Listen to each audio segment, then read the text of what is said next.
Hello friends. जब हम बच्चे होते हैं तब हम बहुत जल्दी बड़े हो जाना चाहते हैं। पता है क्यों? क्योंकि मम्मी पापा की जो हमें अच्छी और बुरी बातों की पर टोका टाकी होती है, वो हमें उनका कंट्रोल करना दिखाई देता है, जिसका स्ट्रेस हमारे माइंड पर हर समय बना रहता है।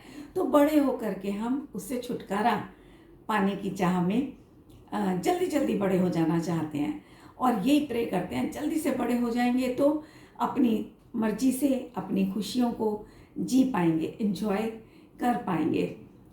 लेकिन साथियों, जब बड़े होते हैं तो फिर वापस बचपन में जाने की इच्छा करते हैं।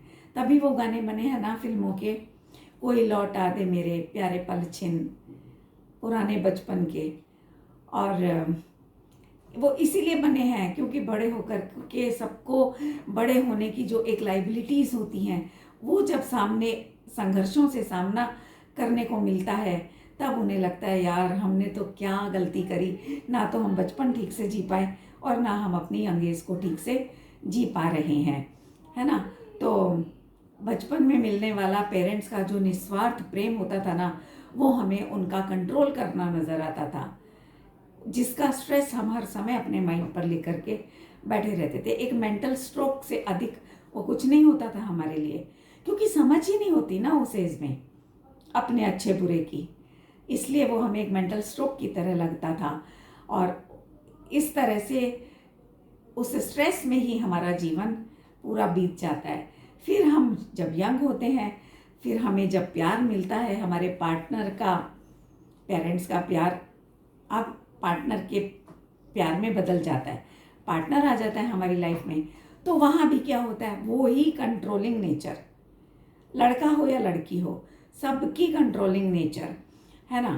तो फिर से वही बचपन वाला मेंटल स्ट्रोक, कंट्रोलिंग नेचर वाला, उसमें हमारी जवानी भी निकल जाती है। ज़िंदगी का समझ लो सेकंड सफ़र भी, सेकंड फेज भी निकल जाता है। फिर आता है बुढ़ापा, और बुढ़ापे में तो सभी जानते हैं कि शरीर एकदम बेकार हो जाता है, किसी काम का रह ही नहीं जाता है। तब फिर हम आ जाते हैं बच्चों के कंट्रोल में। तो ले देकर के जन्म से लेकर मरने तक पूरी जिंदगी कंट्रोल में बीतती है, दूसरों के कंट्रोल में। और ऐसा नहीं है कि जो हमें कंट्रोल करना चाहता है वो व्यक्ति खुद किसी के कंट्रोल में नहीं होगा, वो भी रहता है किसी ना किसी के कंट्रोल में। हर कोई किसी के ऊपर होता ही होता है, भले ही वो हमें ना दिखाई दे, लेकिन होता है। तो पूरा जीवन कंट्रोल में बिता करके हम आखिर में एक दिन मर जाते हैं। फिर अब ये सारी बातें मैं क्यों कह रही हूँ आपको, क्योंकि जब मैं अपना और दूसरों का जीवन एनालिसिस करती हूँ तब मुझे यही समझ में आता है, ये सच्चाई है जो मुझे दिखाई देती है, जन्म से लेकर के मरने तक की कड़वी सच्चाई।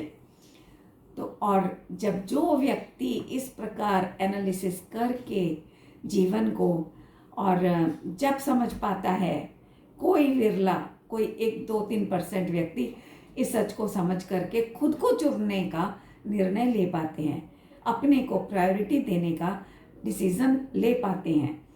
और सच कहूँ तो ये जो डिसीज़न है ना, सेल्फ डिसीज़न, ये हर एक इंसान का सबसे महत्वपूर्ण, सबसे पहला कर्तव्य और सबसे पहला अधिकार भी होता है। इसके बिना कोई और कर्तव्य, कोई और अधिकार सब बेकार हैं, है ना। तो अब ये कब हमें समझ में आता है, जब पूरा जीवन दर्द में बिता देते हैं तब ये बात समझ में आती है। लेकिन कहते हैं ना, जब जागे तब सवेरा। तो जब भी जाग जाओ, अरे बुढ़ापे में ही जाग जाओ, कोई बात नहीं, जिंदगी के 40 साल बीत गए, 50 साल बीत गए, कोई फर्क नहीं पड़ता, अभी भी कुछ नहीं बिगड़ा, सूरज अभी भी उगने को तैयार है। तो तब अभी भी ये बात जिसकी समझ में आ जाए कि वास्तव में बचपन में हमने थोड़ी सी चोट लगने के दर्द को बहुत बड़ा माना था, रो रो के तूफान मचा दिया करते थे, अब समझ आता है कि वो दर्द तो वास्तव में कुछ भी दर्द नहीं था। फिर बड़े हुए तो दूसरों के द्वारा दिया जाने वाला दर्द, शब्दों का, मानसिक रूप से टॉर्चर करने का, किसी भी प्रकार का जो दर्द दूसरों के द्वारा हमें दिया जाता रहा है और दिया जा रहा है, वो दर्द बहुत गहरा दर्द लगने लग गया। लेकिन फिर समझ में आया कि वो दर्द भी कुछ नहीं, सबसे बड़ा दर्द वास्तव में कौन सा है पता है? वो दर्द होता है खुद को भूलने का, खुद को खोने का। और ऐसा कब होता है? नार्सिसिस्ट का रिश्ता वो ही दर्दनाक रिश्ता है जिसमें व्यक्ति खुद को धीरे धीरे भूलने लगता है, खत्म कर देता है धीरे धीरे। तो देखो, कुछ दिन पहले मैं, हमारे इधर एक डिमेंशिया हॉस्पिटल है, मैं वहाँ विजिट करने गई। तो वहाँ पर एडमिट जितने भी रोगी थे, सारे के सारे हाईली एजुकेटेड और हाई एग्जीक्यूटिव पोस्ट से रिटायर्ड लोग थे। तो मुझे बड़ा आश्चर्य हुआ कि इतने पढ़े लिखे लोग, इतनी बड़ी बड़ी कंपनियों में जॉब करने वाले रिटायर्ड लोग, इनकी ये हालत क्यों हुई। तो मैंने डॉक्टर से बात की, मैंने इसका कारण डॉक्टर से पूछा। तब डॉक्टर ने बताया कि किसी को परिवार का स्ट्रेस रहता है, किसी को नौकरी का स्ट्रेस रहा, और किसी को बहुत कुछ करने की चाहत तो रही लेकिन कर नहीं सके। तो उस ना कर सकने की जो असफलता रही उनके जीवन में, उसका स्ट्रेस। और जो घर में रही लेडीज़, जिन्हें करने के लिए कोई अवसर ही नहीं मिला, वो सब स्ट्रेस में जीते रहे। और ये स्ट्रेस ही उनकी इस बीमारी का कारण है, जिसके कारण वो अपने आप को ही भूल गए, होश ही नहीं होने की वो कौन है। एक व्यक्ति तो ऐसा मिला जो पास्ट का जिसे सारा याद था, बचपन का सब, लेकिन प्रेजेंट कुछ भी याद नहीं था उसको, ऐसे जी रहा था वो। तो सोचो आप, नार्सिसिस्ट जो ये रिश्ता होता है ना, इसमें हर प्रकार का स्ट्रेस शामिल होता है जो मैंने आपको बताया, चाहे परिवार का हो, चाहे नौकरी का हो, किसी भी तरह का स्ट्रेस होता ही होता है नार्सिसिस्ट रिश्ते के अंदर। बल्कि मैं तो नार्सिसिस्ट रिश्ते के लिए एक शब्द में बोलूं तो ये कह सकती हूँ कि ये रिश्ता वो स्लो पॉइजन है जो इंसान को एक दिन में नहीं खत्म करता, बल्कि धीरे धीरे उसे पहले अंदर से तोड़ डालता है, फिर धीरे धीरे उसे खत्म करने लगता है। पहले अंदर से उसका हौसला टूटता है, विक्टिम का इतना टूटता है कि वो अपने बारे में सोचने लायक ही नहीं रहता। तो धीरे धीरे डिक्रीजिंग की ओर जाने लगता है और एक दिन खत्म हो जाता है। फिर भी ऐसा होने पर भी हर व्यक्ति पहली बार जब उसके साथ अत्याचार होता है तो वो जरूर आवाज़ उठाता है, पर उसके द्वारा उठाई गई उस आवाज़ को भी नार्सिसिस्ट के द्वारा दबा दिया जाता है। और यदि कोई हिम्मत करके दोबारा बार बार अन्याय के प्रति आवाज़ उठाने की हिम्मत करे तो उसकी आवाज़ को और तेजी के साथ में दबा दिया जाता है। तो आवाज़ दबाने के लिए कई बार तो फिजिकली हर्ट भी किया जाता है विक्टिम को।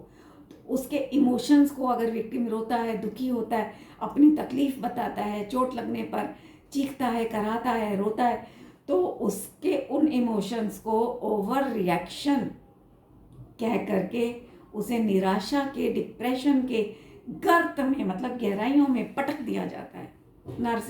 नार्सिसिस्ट रिश्ता ऐसा स्लो पॉइजन होता है, धीरे धीरे मारता है।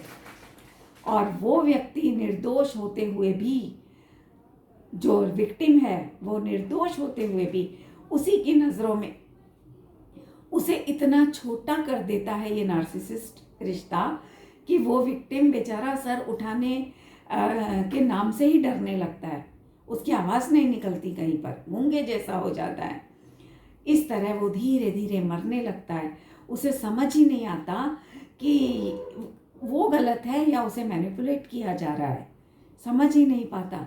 विक्टिम के लिए नार्सिसिस्ट का हर्ट करना वास्तव में उतना खतरनाक नहीं होता जितना खतरनाक होता है नार्सिसिस्ट के द्वारा उसे ये विश्वास दिलाना कि वो यही डिजर्व करता है।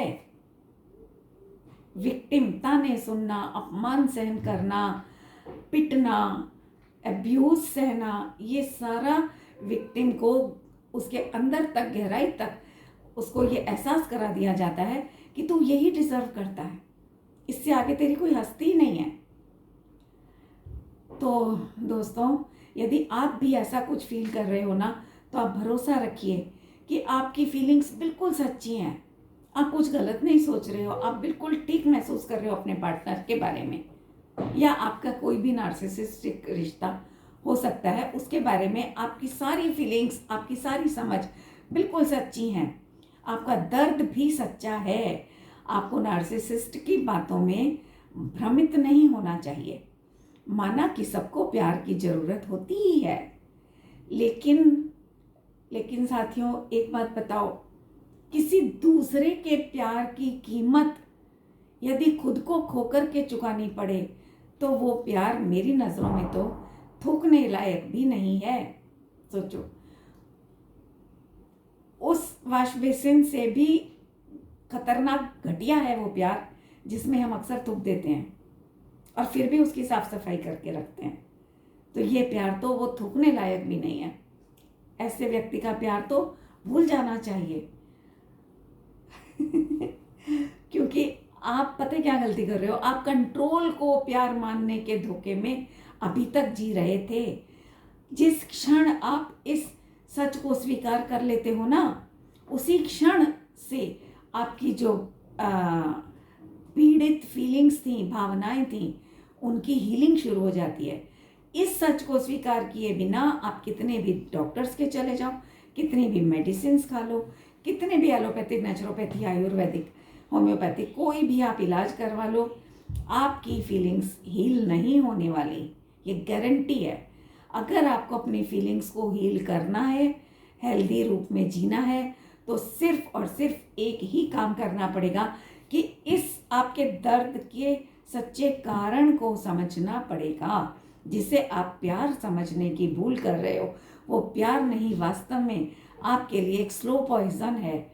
आपको ये सच स्वीकार करना पड़ेगा। आप कभी भी अपने आप को इस यात्रा में अकेले मत समझना। और पता है क्यों कह रही हूँ आप अकेले मत समझना? क्योंकि सचमुच आप अकेले नहीं हो। आपके साथ आपकी सच्चाई है, आपकी प्यारी प्यारी भावनाओं से भरा हुआ एक प्यारा सा मन है, खूबसूरत सा मन है, और इतनी बड़ी ये संपत्ति है आपके पास। क्योंकि अच्छा मन होना किसी बहुत बड़ी प्रॉपर्टी से, अंबानी की भी प्रॉपर्टी से बढ़ कर के होता है, कोई छोटी मोटी बात नहीं है। तो इतनी बड़ी संपत्ति का मालिक अकेला कैसे हो सकता है? ईश्वर उसके साथ होता है, और तो और पूरी प्रकृति, पूरी नेचर उस व्यक्ति के सपोर्ट में खड़ी हो जाती है जब उसको पीड़ित किया जाता है। सीता जी के अग्नि दहन परीक्षा की तो कहानी आप सबको पता है ना। तो सीता जी सच्ची थी ना, कितना गलत हुआ उनके साथ। रावण ने भी गलत किया, रामचंद्र जी ने भी गलत किया, सभी ने। फिर धोबी के कहने पर राजा रामचंद्र जी ने उनको जंगलों में छुड़वा दिया। पहले अग्नि परीक्षा ली, सब कुछ किया, लेकिन अग्नि परीक्षा में भी वो स्त्री सफल हुई, सीता जी सफल हुई। ये है प्रकृति का समर्थन सच्चे व्यक्ति के प्रति। वो अकेला नहीं होता। ये आज भी सीता जी पूजी जाती हैं अपनी पवित्रता के लिए। तो इसलिए आप कभी भी अपने आप को अकेले मत समझना। और एक बात और बताऊं, बहुत से लोग नार्सिसिस्टिक जो ट्रॉमा होता है उससे बाहर निकलना पॉसिबल ही नहीं समझते, और इसीलिए निकलने की कोशिश भी नहीं करते। और मैं क्या बताऊं, आजकल का ये बहुत मुझे बिल्कुल अच्छा नहीं लगता ये पैटर्न कि यूट्यूब पर हर कोई डॉक्टर, हर कोई जो भी नार्सिसिज्म के ऊपर वीडियोस बना रहे हैं, वो सारे नार्सिसिज्म को ऐसा दिखाते हैं जैसे पता नहीं कि सामने यमराज ही खड़ा हो गया हो आकर के, कब हमारे प्राण निकाल कर ले जाए। इतना हवा, उसको इतना बड़ा भूत प्रेत की तरह हमारे दिमाग में भर दिया गया है कि बहुत ही डरावना। मानती हूँ अच्छा नहीं होता वो इंसान, खतरनाक गेम खेलता है, लेकिन हमारे पास भी तो ब्रेन है ना यार। क्या हम अपने ब्रेन का इस्तेमाल नहीं कर सकते? सिर्फ वही थोड़ी ना ब्रेनी है, हम भी बहुत बड़े ब्रेनी हैं। अगर उसके पास गलत रास्ता चुनने की पावर है, तो हमारे पास सच्चा रास्ता चुनने की पावर है। और आप सब जानते हो कि सच्चाई की जीत हमेशा होती है। कहते ना, ईश्वर के घर देर है अंधेर नहीं।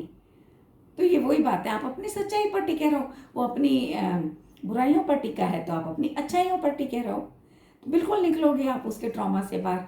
कोई आप उसकी कैद में थोड़ी हो, आपकी फीलिंग्स को वो थोड़ी ना देख रहा है।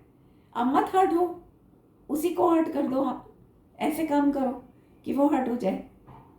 अब मैं आपको एक एग्जांपल देती हूँ मेरा, शायद नहीं देना चाहिए लेकिन मैं रोक नहीं पा रही हूँ अपने आप को। मेरे हस्बैंड से जब कभी मेरी कहा सुनी हुआ करती थी, तो अब मैं बीइंग अ फीमेल, मैं और हाउस में भी हाउस वाइफ रहती थी, तो मैं कुछ बोल नहीं पाती थी। वो पावरफुल हो जाते थे मेरे सामने। तो मैं सोचती थी कि मैं क्या करूं जिससे कि ये अंदर ही अंदर मुझे देख के घुटें, चिढ़े मुझसे। तो मैंने क्या किया, इनको ना उन ज़मानों में पर्म सेटिंग आती थी बालों की, एक आप में से कुछ लोगों को शायद पता हो। वो बड़ा जैसे अफ्रीकन लोगों के बाल होते हैं ना, उस टाइप के बाल होते थे, बिल्कुल करली करली, बिल्कुल ऐसे झुंड सा सर पे खड़ा हो जाता था, ऐसे बाल होते थे। मुझे पता था कि ये इनको बिल्कुल नहीं पसंद आने वाला, तो मैं जाके ना वही सेटिंग करा के आ जाती थी जानबूझ के कि बोल तो सकती नहीं हो तुम्हारे आगे, तो चलो यही सही। अब तो मुझे जब तक 7-8 महीने तक ये सेटिंग ऐसी रहेगी, तुम दुखी होते रहो मन में मुझे देख देख के। तो आप भी, मैंने आपको क्यों बताई ये बात, बहुत पर्सनल बात है, मैं ओपन में पब्लिकली बता रही हूँ। सिर्फ इसलिए बता रही हूँ ताकि आप लोगों को एक एग्जाम्पल मिले और आप सोच सको कि आपको अपने नार्सिसिस्टिक रिश्ते के साथ में किस तरह से बिहेव करना है, किस तरह से वो आपको परेशान ना कर पाए, उल्टा परेशान हो जाए। ऐसे काम करो, आपका रिश्ता भी बचा रहेगा, आप भी खुश, और उसकी वो जाने, वो तो अपनी डोमिनेटिंग नेचर से पहले ही परेशान है ना। तो उसके लिए आपको इस तरह के नार्सिसिस्टिक गेम खेलने पड़ेंगे, क्योंकि देखो नार्सिसिज्म जो होता है ना, वो बहुत प्रकार का होता है, एक तरह का नहीं होता। और आपको नहीं पता कि आपका पार्टनर किस लेवल का वो है, नार्सिसिस्ट है, आपको नहीं पता। इसलिए उसके साथ उसी तरह की चालें आपको चलनी पड़ेंगी जैसे वो आपके साथ चलता है। मुझे लगता है आज के जीवन में ये जो शतरंजी चालें हैं ना, परिवारों में जो घुस गई हैं आजकल, पहले एक गेम के रूप में होती थी, आज फैमिलीज़ में घुस गई हैं। सिंगल फैमिलीज़ रह गई हैं, न्यूक्लियर फैमिलीज़ में भी 2 लोगों के बीच में भी ये चालें घुस गई हैं, शतरंज घुस गई है। अब जो इस गेम में माहिर है वो जीत जाता है, जो नहीं खेलना जानता वो हार जाता है। तो ये वाली जो शतरंजी चालें हैं ना, इनका ज्ञान सभी को होना चाहिए। बल्कि मैं तो कहूँगी कि हर स्कूल में, हर एक कॉलेज में इनको एज अ सब्जेक्ट लगाया जाना चाहिए। गृहस्थ धर्म की शिक्षा, अपने पार्टनर को कैसे रीड करना है, उसकी साइकोलॉजी को, उसके साथ में कैसे बिहेव करना चाहिए, लड़कियां कैसे सेंटिमेंटल होती हैं, इतनी सेंसिटिव नेचर की होती हैं, और लड़के थोड़े हार्श होते हैं। ये सारी एजुकेशन हर किसी को दी जानी चाहिए, तो फिर देखो कोई घर नहीं बिगड़ेगा। लेकिन ऐसा होना बहुत बहुत मुश्किल है। तो आप खुद तो समझ सकते हो, शतरंजी चालों का इस्तेमाल करो।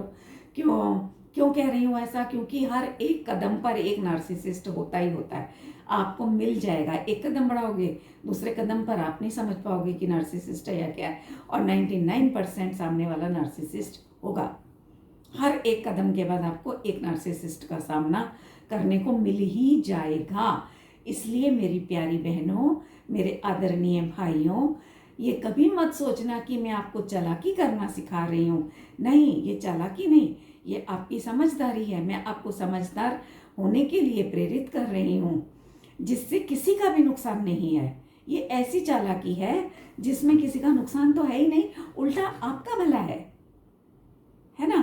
तो इसलिए यदि आपको मेरी बातें अच्छी लगी हों, अच्छी से ज़्यादा सच्ची लगी हों, तो भले ही आप लाइक मत करना, लेकिन मुझसे आज एक प्रॉमिस करके जाना, और मुझसे नहीं बल्कि अपने आप से एक प्रॉमिस करके ही इस वीडियो को ख़त्म करना। क्या प्रॉमिस?